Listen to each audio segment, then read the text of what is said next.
Good morning all. ഞാൻ Ramakrishnan T B, SEBI registered research അനലിസ്റ്റാണ്. ഈ ഓഡിയോ കേട്ടതിന് ശേഷം ഡിസ്ക്ലെയിമർ കൂടി വായിച്ച് നോക്കണമെന്ന് താല്പര്യപ്പെടുന്നു. ഇന്ന് നമ്മൾ എക്സ്പെക്റ്റ് ചെയ്യുന്നത് വീണ്ടും മ്യൂട്ടഡ് സ്റ്റാർട്ടാണ്. വൊളാറ്റിലിറ്റി എക്സ്പെക്റ്റ് ചെയ്യാൻ ട്രംപ് വീണ്ടും താരിഫ് അനൗൺസ്മെൻറ്റ് നടത്തിയിട്ടുണ്ട്. ഫാർമസ്യൂട്ടിക്കൽ ഇമ്പോർട്ട്സ്, അതുപോലെ തന്നെ automobile imports, semi conductor imports, ഈ ഇമ്പോർട്ടുകളിൽ മേൽ 25% താരിഫ് ഏർപ്പെടുത്തുന്നതാണ് അദ്ദേഹം പറയുന്നത്. ഓട്ടോമൊബൈൽ താരിഫ് ഏപ്രിൽ 2 തുടങ്ങും. മറ്റ് താരിഫുകൾ എന്നാണ് സ്റ്റാർട്ട് ചെയ്യുന്നുള്ള കാര്യം പറഞ്ഞിട്ടില്ല. അതോടൊപ്പം തന്നെ ഇന്നലെ തിങ്കളാഴ്ചയിലത്തെ ഹോളിഡേക്ക് ശേഷം ഇന്നലെ അമേരിക്കൻ മാർക്കറ്റ് ഓപ്പൺ ചെയ്തിരുന്നു. S&P 500 പുതിയ റെക്കോർഡ് ഹൈ ഹിറ്റ് ചെയ്ത് റെക്കോർഡ് ഹൈയിലാണ് ക്ലോസ് ചെയ്തിരിക്കുന്നത്. മൈനർ ഗെയിനേ ഉള്ളൂ. പാലന്റിയർ ആണ് ഇന്നലെ വീണ്ടും പുതിയ റെക്കോർഡ് ഹൈ ഹിറ്റ് ചെയ്തിട്ടുള്ളത്. മറ്റ് ടെക്നോളജി സ്റ്റോക്കുകളിലെല്ലാം തന്നെ ഇന്നലെ ഒരു പ്രോഫിറ്റ് ബുക്കിംഗ് ആയിരുന്നു. ഇന്നലെ യൂറോപ്യൻ മാർക്കറ്റുകൾ പല മാർക്കറ്റുകളും പുതിയ റെക്കോർഡ് ഹൈയിലാണ് ക്ലോസ് ചെയ്തിരിക്കുന്നത്. ഡിഫൻസ് റിലേറ്റഡ് സ്റ്റോക്കുകളാണ് റാലി ചെയ്തിരിക്കുന്നത്. ഏഷ്യൻ മാർക്കറ്റ് നോക്കുകയാണെങ്കിൽ ഇന്നലെ ജപ്പാൻ മാർക്കറ്റ് ബെറ്റർ ആയിരുന്നു, പക്ഷേ ചൈന താഴെയായിരുന്നു. ഇന്ന് മോർണിംഗിൽ നോക്കുകയാണെങ്കിൽ ഓൾമോസ്റ്റ് എല്ലാ മാർക്കറ്റുകളും വീക്കായിട്ടാണ് ട്രേഡ് ചെയ്യുന്നത്.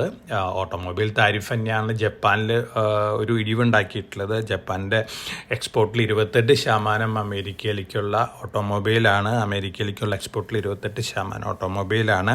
അതോടൊപ്പം തന്നെ ജനുവരി മാസത്തിൽ US എക്സ്പോർട്ടും കൂടിയിരിക്കുകയാണ്. 7.2% കൂട്ടിയിരിക്കുകയാണ്. ടയോട്ടയാണ് ഏറ്റവും കൂടുതൽ നെഗറ്റീവ്ലി ഇമ്പാക്റ്റഡ് ആവുക ഓട്ടോമൊബൈൽ താരിഫ് വരികയാണെങ്കിൽ. അതുകൊണ്ട് തന്നെ ചെറിയൊരു നെഗറ്റീവ് ഇമ്പാക്റ്റ് ഇന്ന് ജപ്പാനീസ് മാർക്കറ്റിലുണ്ട്.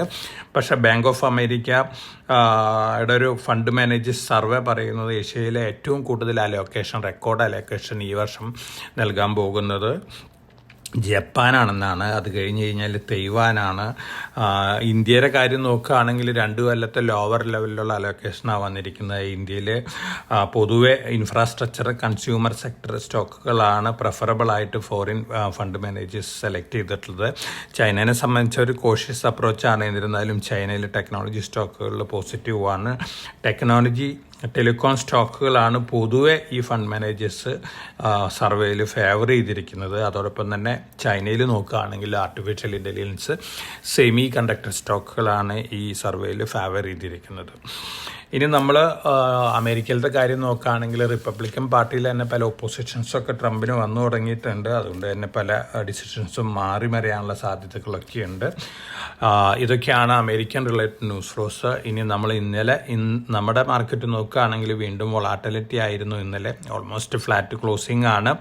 എന്നിരുന്നാലും കഴിഞ്ഞ 1.5 മാസത്തെ മാർക്കറ്റ് ആക്ടിവിറ്റി നോക്കുകയാണെങ്കിൽ കാര്യമായിട്ടുള്ളൊരു നെഗറ്റീവ് ഇമ്പാക്റ്റ് ഇപ്പോഴത്തെ അവസ്ഥയിൽ നമ്മുടെ മാർക്കറ്റിൽ എക്സ്പെക്റ്റ് ചെയ്യുന്നില്ല. മറിച്ച് ഒരുപക്ഷെ ഒരു ടെമ്പററി റീബൗണ്ട് ഉണ്ടാവാനുള്ള സാധ്യതകളുണ്ട്. ഇനി കമോഡിറ്റി നോക്കുകയാണെങ്കിൽ ഗോൾഡ് ഇന്ന് വീണ്ടും റാലിയാണ്. $2,952 per ounce ആണ് ഫെബ്രുവരി ഫ്യൂച്ചേഴ്സ് ഇപ്പോൾ ട്രേഡ് ചെയ്യുന്നത്. ബെറ്ററാണ്. അതുപോലെ തന്നെ സിൽവർ ബെറ്ററാണ്.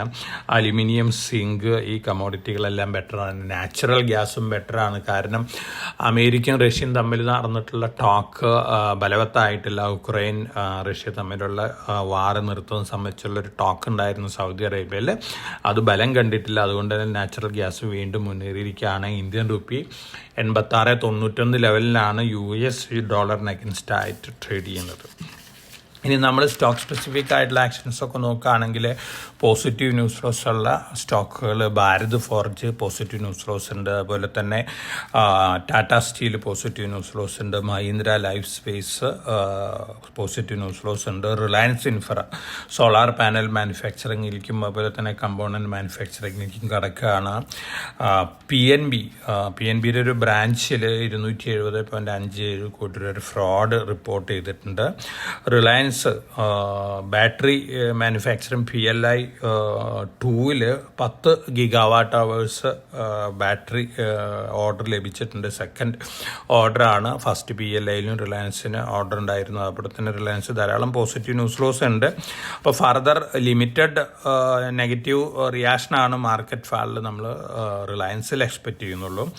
ബിഗ് ബ്ലോക്ക് പുതിയ മധ്യപ്രദേശ് പ്ലാന്റിന് വേണ്ടി ലാൻഡ് ഒക്കെ എടുത്തിട്ടുണ്ട്. RVNL 554 4.47 കോടി രൂപ ഓർഡർ ബാഗ് ചെയ്തിട്ടുണ്ട്.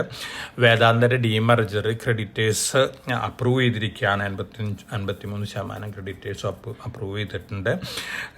JP Morgan ഇന്ത്യൻ മാർക്കറ്റിൻ്റെ ടാർജറ്റ് ഇട്ടിരിക്കുന്നത് ഈ വർഷം എൻഡോട് കൂടിയിട്ട് കലണ്ടർ ഇയർ എൻഡോട് കൂടി 26,500 ആണ്. 15% മുന്നേറുന്നാണ് പറയുന്നത്. 2026 കലണ്ടർ ഇയറിൽ അവരുടെ ടാർജറ്റ് നിഫ്റ്റിയുടെ 30,000 ആണ്. തീർച്ചയായിട്ടും ഈ ന്യൂസൊക്കെ പോസിറ്റീവാണ്. അതോടൊപ്പം തന്നെ നമ്മുടെ മാർക്കറ്റിൻ്റെ വാല്യുവേഷൻ നോക്കുകയാണെങ്കിൽ 5 ഇയർ വാല്യുവേഷൻ്റെ അടുത്താണ് നിഫ്റ്റി, അതുപോലെ തന്നെ സെൻസസ് PE ഒക്കെ സെൻസസ് ഒക്കെ ട്രേഡ് ചെയ്യുന്നത്. അതുകൊണ്ട് തന്നെ മാർക്കറ്റിൽ പൊതുവെ ഒരു കൺസോൾട്ടേഷൻ മോഡ് ഉണ്ടാവാനുള്ള സാധ്യതകളാണ് കാണുന്നത്. ഇനി മറ്റ് ന്യൂസ് ലോസ് ഒക്കെ നോക്കുകയാണെങ്കിൽ ടെസ്ല ഇന്ത്യയിലേക്ക് വരികയാണ്. ഇന്ന് കോമേഴ്സ് സെക്രട്ടറി മീറ്റിംഗ് വിളിച്ചിട്ടുണ്ട് ഓട്ടോമൊബൈൽ കമ്പനികളിൽ. തീർച്ചയായിട്ടും ടെസ്ലയുടെ എൻട്രി സ്ലൈറ്റ്ലി നെഗറ്റീവായിട്ട് ഇമ്പാക്റ്റ് ചെയ്യാൻ പോകുന്നത് ഇനീഷ്യലി ടാറ്റ മോട്ടോഴ്സിനെയാണ്, അതോടൊപ്പം തന്നെ മഹീന്ദ്രനൊക്കെയാണ്. പക്ഷേ പ്രൈസ് എത്രയായിരിക്കുന്നതിനനുസരിച്ചായിരിക്കാം ഇതിൻ്റെ ഇമ്പാക്റ്റൊക്കെ വരാൻ പോകുന്നത്. എന്നിരുന്നാലും BYD ചൈനീസ് കാറുകളുടെ ഒപ്പം ഒന്നും ടെസ്ലയ്ക്ക് കോമ്പീറ്റ് ചെയ്യാനായിട്ട് സാധിക്കുന്നില്ല എന്നുള്ള റിപ്പോർട്ടുകളൊക്കെ തന്നെയാണുള്ളത്.